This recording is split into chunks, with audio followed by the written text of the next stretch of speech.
जय श्री गणेश की मित्रों। आपका अपना ज्योतिषाचार्य दीपक कुमार आपके अपने YouTube चैनल फलित ज्योतिष में आप सभी लोगों का हार्दिक स्वागत करता है। मित्रों, आज चर्चा करने वाला हूँ ज्योतिष शास्त्र क्या है।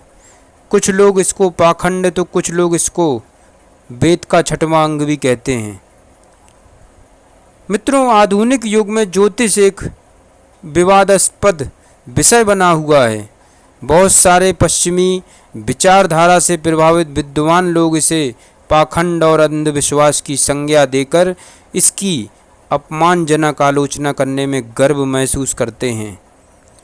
वे हमारे प्राचीन ऋषि मुनियों को जनसाधारण में अंधविश्वास फैलाकर अपनी रोजी रोटी चलाने वाला बताते हैं, किंतु इस प्रयास में वे विस्मरण कर जाते हैं कि हमारे प्रत्येक ऋषियों ने इस संसार की नश्वरता का उपदेश दिया है और ये बताया है कि इस क्षणभंगुर जीवन में धर्म और न्याय के साथ उपसर्जित किया हुआ धन ही भोग योग्य होता है। जो लोग जीव को उपार्जन के लिए भी अधर्म, अनीति या प्रपंच का सहारा लेते हैं, वे इस लोक में तो कष्ट भोगते ही हैं, मृत्यु के पश्चात भी अधम स्थिति में पहुंच जाते हैं। मित्रों, भला ऐसे लोग अपने लाभ के लिए प्रपंच क्यों रचने लगे? आधुनिक युग में यदि इस नाम पर कुछ लोग प्रपंच रच रहे हैं तो यह उनका दोष है। इसके लिए शास्त्र को ही पाखंड कैसे कहा जा सकता है? गांधी के नाम पर आज अनेक लोग पाखंड रच रहे हैं या रचते रहते हैं, तो क्या गांधी को ही पाखंडी मान लिया जाए? वस्तुतः आज एक परंपरा चल पड़ी है कि बिना जाने, बिना पढ़े, बिना समझे आलोचक बन जाओ। इससे प्रसिद्धि मिलती है और अनेक मूर्ख एवं अज्ञानी लोग विद्वान बनकर समाज को धोखा देने लगते हैं। इसका एक कारण और भी है। आज के पढ़े लिखे लोगों का एक बड़ा वर्ग यह मानने लगा है कि विज्ञान केवल वही है जो पश्चिमी भौतिक विज्ञान के नाम पर आधुनिक युग में यंत्र आदि के निर्माणों में क्रियाशील है। जो इस विज्ञान के सिद्धांतों के अनुसार समझ में नहीं आ रहा, वह पाखंड है, झूठ है। मित्रों, उनकी कल्पना में भी नहीं आ रहा कि विज्ञान का कोई अन्य रूप भी हो सकता है। भारतीय ज्योतिष तंत्र, आध्यात्म, यज्ञ अनुष्ठान, पूजा पाठ आदि में निहित विज्ञान को वे इसलिए पाखंड बताते हैं कि विडंबना यह है कि वे यह सब बिना समझने का प्रयत्न किए हुए करते हैं। मित्रों, भारतीय प्राचीन विद्याओं में जिस विज्ञान का समावेश है वह इस आधुनिक विज्ञान का परम पितामह है। इस विज्ञान के सिद्धांतों के प्रमाण यंत्र तंत्र प्रकृति में फैले हुए हैं, परंतु हमारा यह दुर्भाग्य है कि हम अपने अमूल्य रत्नों से भरे इस खजाने से अनभिज्ञ हैं। इसीलिए कहा जाता है मित्रों, सकल पदार्थ है जग माही, भाग्यहीन नर पावत नाही। ज्योतिष का सृष्टि सिद्धांत मित्रों, प्राचीन भारतीय विज्ञान के अनुसार यह सृष्टि 9 प्रकार के तरंगों से उत्पन्न हुई है, जिनकी उत्पत्ति एक ऐसे अव्यक्त तत्व से हुई है जिसमें भौतिक गुण नहीं, पर वह परम सूक्ष्म, तेजोमय, सर्वशक्तिमान एवं अत्यंत विलक्षण है। इसे वैदिक ऋषियों ने शून्य की संज्ञा दी है। इस शून्य का अर्थ भौतिक गुणों एवं अस्तित्व से शून्य है। इन्हीं तरंगों के आपसी संयोग से करोड़ों अरबों प्रकार के तरंगों की उत्पत्ति होती है और इसी से सृष्टि का विकास होता है। मित्रों, भारत की सभी प्राचीन विद्याएं इन तरंगों के विज्ञान पर ही आधारित हैं। यहाँ तक कि धर्म भी इसी पर आधारित है। यह तरंगे सुपर सोनिक सूक्ष्म तरंगे हैं जिनकी अनुभूति प्रयोग में ही होती है। इससे साधारण ज्ञान इंद्रियों द्वारा अनुभूत नहीं किया जा सकता। आधुनिक विज्ञान के यंत्रों की पकड़ से भी अभी ये दूर हैं, पर एक समय ऐसा जरूर आएगा जब यह विज्ञान भी इन तरंगों की उपस्थिति को अनुभूत करेगा और तब सभी अज्ञानियों के अज्ञान का नाश हो जाएगा। मित्रों, ज्योतिष के 9 ग्रहों का रहस्य भी बड़ा अद्भुत है। प्राचीन भारतीय विज्ञान के अनुसार इस ब्रह्मांड में 9 मुख्य बिंदु हैं, जहां से 9 प्रकार की उपयुक्त तरंगें निकलती हैं और इनसे ब्रह्मांड के अन्य बिंदुओं की उत्पत्ति होती है, जिन्हें हम सितारों के रूप में जानते हैं। फिर इन प्रत्येक सितारों से 9 बिंदु बनते हैं और उन 9 बिंदुओं से फिर अनेक बिंदुओं का निर्माण होता है। इस प्रकार यह ब्रह्मांड उन्हीं 9 तरंगों को उत्सर्जित करने वाले बिंदुओं का जटिल मायाजाल है। इस ब्रह्मांड में कोई ऐसी इकाई नहीं जिनमें ये 9 मुख्य बिंदु ना हों। यहाँ यह ध्यान देने की योग्य बात है मित्रों कि ये 9 बिंदु मुख्य हैं। इन 9 के संयोग से इकाई में करोड़ों अरबों बिंदु बनते हैं। इनमें बड़े छोटे होते हैं, किसी इकाई के स्थित होती हैं। जैसे हम सौर मंडल की एक इकाई हैं, तो सौर मंडल के 9 बिंदुओं का प्रभाव हम पर पड़ेगा और हमारे 9 बिंदुओं से तरंगों के उत्सर्जन की गति प्रभावित होगी। किसी व्यक्ति या इकाई की समस्त प्रकृति, गुण, प्रवृत्ति इन तरंगों के समीकरण पर ही निर्भर करती है। इसलिए जब सौर मंडल में परिवर्तन होगा, हम में भी परिवर्तन होगा और हमारी प्रवृत्ति एवं सोच तक परिवर्तित हो जाती है। हमारी गतिविधि एवं क्रिया परिवर्तित हो जाएगी। मित्रों, ज्योतिष का गोपनीय रहस्य भी बड़ा गूढ़ रहस्य माना जाता है। ज्योतिष के बारे में मित्रों बहुत सी ऐसी बातें हैं जो आधुनिक युग में कार्यरत विद्वान ज्योतिषाचार्यों के भी ज्ञान में नहीं है। इसका कारण यह है कि उन्होंने शास्त्रों को वहीं तक समझने का प्रयत्न किया है जहां तक फल गणना के लिए आवश्यक है। उन्होंने इस शास्त्र के सिद्धांतों के महाविज्ञान को समझने का प्रयत्न ही नहीं किया है। आजकल ये समझा जा रहा है कि ज्योतिष शास्त्र की उत्पत्ति सौर मंडल के ग्रहों के आधार पर हुई है, पर यह हमारी भ्रम है। वस्तुतः सौर मंडल के ग्रहों का नामकरण ही इन 9 तरंगों, 9 ग्रहों के वैज्ञानिक सिद्धांत पर किया गया है। इसी कारण ज्योतिष के बारे में भ्रम फैला हुआ है। आलोचक कहते हैं कि ना तो सूर्य ग्रह है ना चंद्रमा, फिर ज्योतिष में इसका उल्लेख क्यों है? राहु और केतु भी कोई ग्रह नहीं है, फिर इनका उल्लेख क्यों होता है ज्योतिष शास्त्र में? ज्योतिष आचार्य गण इसका संतोषजनक उत्तर नहीं दे पाते। वस्तुतः ज्योतिष के 9 ग्रह, योग के 9 चक्र और 9 की संख्या की उत्पत्ति का आधार ही है। 9 निधि, 9 देवियाँ, 9 रातों की नवरात्रि, 9 मुख्य देवता, 9वां आकाश, सत्य को आवारित करने वाले 9 पर्दों की उत्पत्ति, सूत्र एक ही है।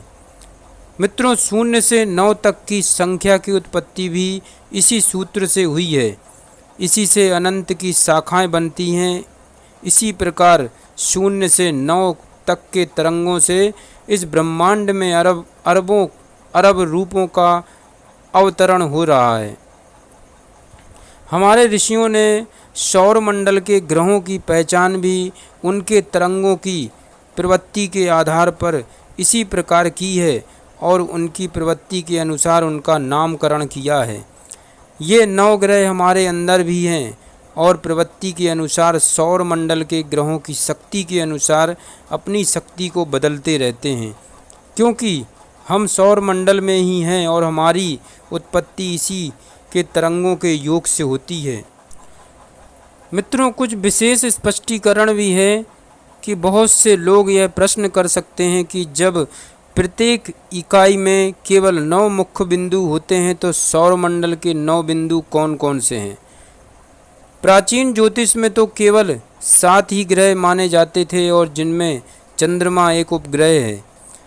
यहाँ यह स्पष्ट समझना चाहिए कि प्राचीन ऋषिगण ब्रह्मांड और सौर मंडल की स्थिति, गति और उत्पत्ति को पृथ्वी की इकाइयों का अध्ययन करके और स्वयं अपने शरीर के ऊर्जा बिंदुओं की ध्यान योग में गतियां एवं क्रियाओं को अनुभूत करके जानते थे कि वे समझ गए थे कि इकाई चाहे कोई भी हो, उसकी ऊर्जा संरचना एक ही होती है। यह ब्रह्मांड भी एक इकाई है मित्रों, परमाणु भी इसी प्रकार, यह सौर मंडल एक इकाई है और हमारा शरीर भी। इन सब में ऊर्जा संरचना एक ही है, इसलिए कहा गया है मित्रों, यथा ब्रह्मांड यथा पिंड। कहने का मतलब यही है मित्रों कि जो ब्रह्मांड में है वही इस पिंड रूपी मानव शरीर में भी विराजमान है, वह सारी चीज़ें विराजमान हैं।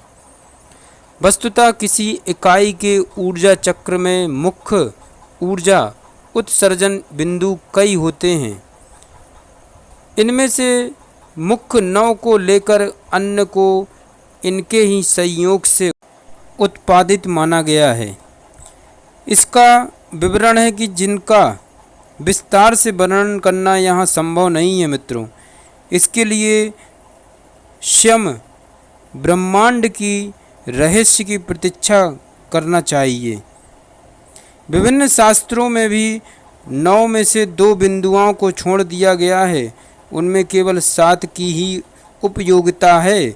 ऐसा माना जाता है कि 9 में से 7 की ही स्थिति सबसे मजबूत है, इसलिए योग में 7 बिंदुओं की ही साधना की जाती है।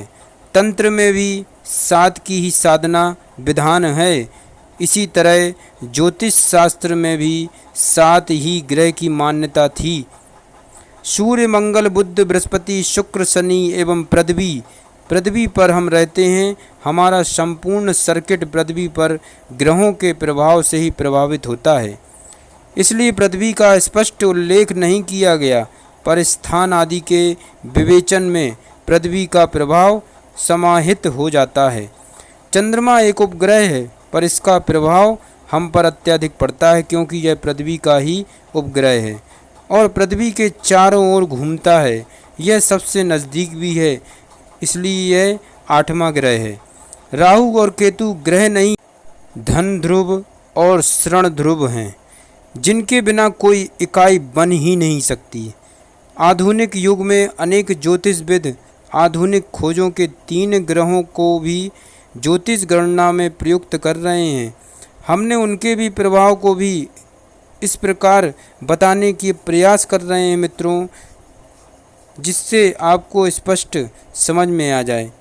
किंतु हम यहाँ स्पष्ट कहना चाहेंगे कि इन ग्रहों के पृथ्वी पर प्रभाव का किसी ने भी वास्तविक ज्योतिष अध्ययन नहीं किया है। इनका फल सिर्फ अनुमान एवं गणितिक तर्क पर आधारित है। मित्रों, सृष्टि के निर्माण का सिद्धांत भी बड़ा अनोखा है।